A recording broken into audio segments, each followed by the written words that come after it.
So as I just showed you that we recorded this CV or cyclic voltammogram for ferricyanide today, and you can see that very nice, this cyclic voltammogram that you can see on this screen. Now, okay, let's do one thing. Let's put both of them together again. Like we have recorded two, so putting them together is just like select both of them by pressing the control key. Select both, and very good. Okay, now both of them are looking like same color, which hard to distinguish. So we can play with this data in this software itself. We don't have to go to other software like Origin or Excel, necessarily to make a good figure. This software helps us to make a good figure too. So now let's just choose one of them. Let's choose the first one, whether it is the one at 100 millivolt per second, okay, or either one of them. Let's go to the plot options. You can see we went to the plot options, then you see this is a new window will be like pop up, and here we can make couple of changes. Yes, like one is that plot style. You can have a line plot like we have now. You can have a line plus point or just point plot. Just let's select the point only, okay, and let's say okay, and yes, let's say dot is good actually, okay. Let's see, okay, color will change. Okay, let's change in the color also, so we can easily distinguish which one we are changing. Let's put a dark color actually, maybe like, yeah, just with the one below that, dark, maybe this red one. Okay, okay, okay, apply, and let's do okay. All right, so now you can see, since there are like there are a lot of points in this cyclic voltammogram, so that's why you don't see, you still feel like this is a line, but if you see carefully, this is actually dots. This is actually dots. Okay, so you can choose, but we can have lesser number of points and we can see the dots clearly, but we don't need that, so we'll go for the line plot only.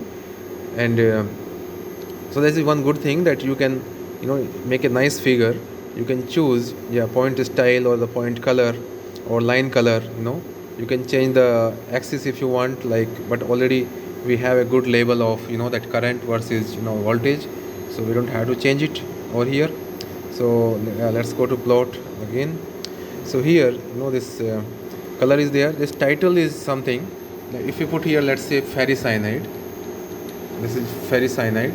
Let's see if that appears on the graph. Let's say apply, and let's say okay. Yes, so you can see now this, yeah, ferricyanide is there on top of the graph. So like you can label it also.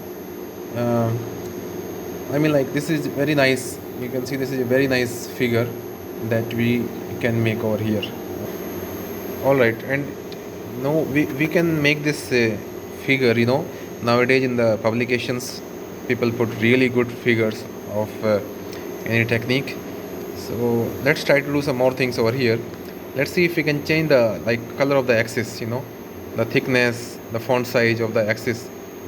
Again, go to the plot option, go to the axis, and now, yes, go to the color. So this time we are changing the color of the axis. Yeah, like any other dark color. Blue is fine too. Yeah, this is okay. All right, and yeah, now the font. Yes, go to the font, and you see Arial and regular font, but you can choose. There are a number of fonts that are available over here. Yeah, let's keep it Arial only. Let's keep it regular. Okay, and yeah, we don't have to change it. Let's change the size of the font size. Let's put it 12 or 11. 11, okay. 12 is okay. Let's put okay. And then again, let's put here apply and okay. Wow, now you can see that these font size, they are increased, and the color is changed. A lot of options, like if you want to change the ticks, there are inside ticks. I think you can play, like you can put it outside ticks also, but this is looking good. So yes, axis, you can see like this is like normally this is the lot of options are there. Let's not play too much, otherwise we'll change the settings in the software here. This is being used by many.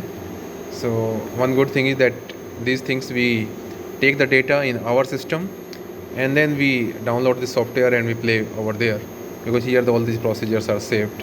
So anyway, So this is a very good cyclic voltammogram. That is like, okay, one more thing let's do. We have labeled it font size. Let's put it to clipboard and let's see if we can make it a report. Like we can put it into a Word file or a doc file. Yes, we can do copy to clipboard, right click and copy to clipboard, and then let's go to a Word file. Yes, it's already, yeah, Word file already have the solvent. Now let's put it like, it's okay, let's put in the same Word file and we put it the paste. Good. So this is how the cyclic voltammogram of a, the ferricyanide looks like. Upper, let's go up. Let's see the solvent, how the solvent was looking like. See, solvent has no well-defined peak, and now ferricyanide has a very well-defined peak, as you can see in the here. And you can see that once the speed is varied, the current height is varied. That you must have studied theoretically, but here you can see hands-on practically that how a cyclic voltammogram is being recorded at different speeds.